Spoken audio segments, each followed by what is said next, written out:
आज हम बात करने वाले हैं दुनिया की दो सबसे बड़ी ताकतों अमेरिका और चीन के बारे में। साल है 2026 और इन दोनों के बीच की जो प्रतिद्वंद्वता है वो एक बहुत ही अहम मोड़ पर आ पहुंची है। चलिए जरा आज के हालात को ठीक से समझते हैं। हार्वर्ड के अर्थशास्त्री गॉर्डन हैंसन की ये एक लाइन मेरे ख्याल से पूरी कहानी कह देती है। एक वक्त था जब चीन को एक अंडरडॉग की तरह देखा जाता था, लेकिन अब खेल पूरी तरह से बदल चुका है और यही बदलाव आज की सबसे बड़ी सच्चाई है। अगर हम ये सोच रहे हैं कि ये सिर्फ कोई ट्रेड को लेकर छोटा मोटा झगड़ा है तो ये हमारी भूल होगी। जो हम 2026 में देख रहे हैं वो असल में चाइना शॉक 2.0 है। मतलब ये एक ऐसी लड़ाई है जो कई मोर्चों पर एक साथ लड़ी जा रही है, इकोनॉमी, टेक्नोलॉजी और यहां तक कि मिलिट्री पावर पर भी। तो चलिए सबसे पहले चलते हैं इसके पहले और सबसे चर्चित मैदान में, यानी इकोनॉमिक बैटलफील्ड पर, जहां 2025 में एक जबरदस्त टैरिफ वॉर छिड़ गया था। 2025 की गर्मियों में जो हुआ वो वाकई हैरान करने वाला था। आप देखिए, कुछ ही हफ्तों के अंदर अमेरिका ने चीन के सामान पर टैरिफ को 54% से बढ़ाते बढ़ाते सीधे 145% तक पहुंचा दिया। इससे साफ पता चलता है कि इकोनॉमी को कितनी तेजी से एक हथियार की तरह इस्तेमाल किया जा सकता है। और इस आर्थिक जंग का असर क्या हुआ वो इस एक नंबर में छिपा है, 19.5%। जी हां, 2025 में अमेरिका में चीन से आने वाले सामान में इतनी बड़ी गिरावट दर्ज की गई।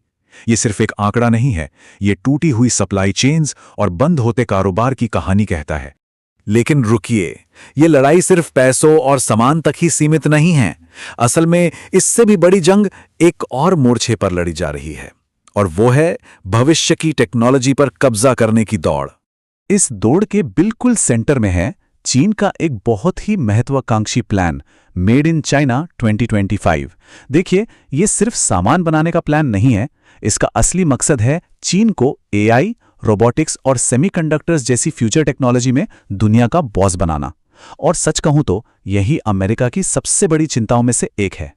अब जरा इन आंकड़ों पर नजर डालिए, ये बड़े दिलचस्प हैं। एक तरफ आप देखेंगे कि रिसर्च पेपर्स और पेटेंट फाइल करने में चीन आगे निकल रहा है, लेकिन दूसरी तरफ जब बात आती है प्राइवेट इन्वेस्टमेंट और असल एआई मॉडल्स बनाने की, तो वहां अमेरिका का दबदबा है।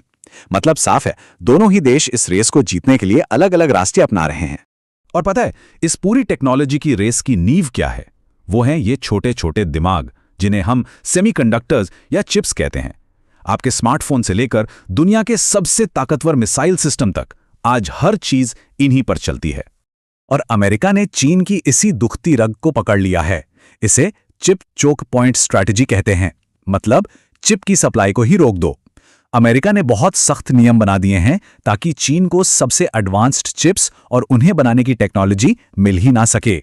ये इस टेक वॉर का शायद सबसे बड़ा दांव है।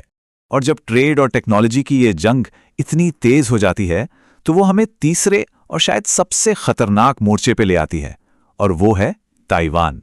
अब सवाल ये उठता है कि आखिर ये एक छोटा सा द्वीप दुनिया की दो सबसे बड़ी ताकतों के बीच इतने बड़े टकराव का सेंटर पॉइंट क्यों बना हुआ है?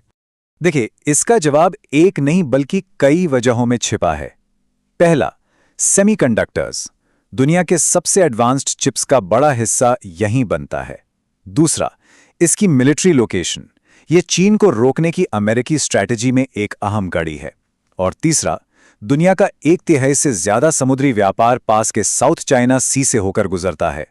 तो ताइवान सिर्फ एक जमीन का टुकड़ा नहीं, बल्कि ग्लोबल इकोनॉमी और मिलिट्री बैलेंस की चाबी है। और इसीलिए एक्सपर्ट्स बार बार चेतावनी देते हैं। जर्मन मार्शल फंड का एनालिसिस साफ कहता है कि ताइवान पर किसी भी तरह की मिलिट्री एक्शन का नतीजा बहुत भयानक हो सकता है। इसमें अनियंत्रित वृद्धि का जबरदस्त खतरा है। मतलब एक छोटी सी चिंगारी एक बहुत बड़ी आग में बदल सकती है। तो ये सब हमें आज की हकीकत पर लाके खड़ा कर देता है, एक ऐसा गतिरोध जो बेहद तनावपूर्ण और नाजुक है। तो फिलहाल दोनों देश एक तरह का खतरनाक खेल खेल रहे हैं।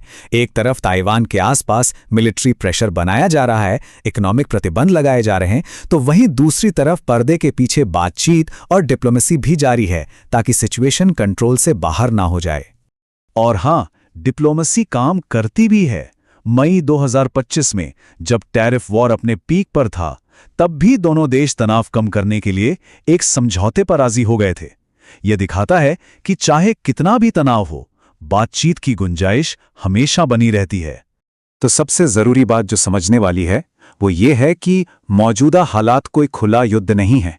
ये एक तरह का लगातार चलने वाला आर्थिक, राजनीतिक और सैन्य दबाव है। मतलब टेंशन बहुत हाई है, पर सीधी लड़ाई अभी तक नहीं हुई है।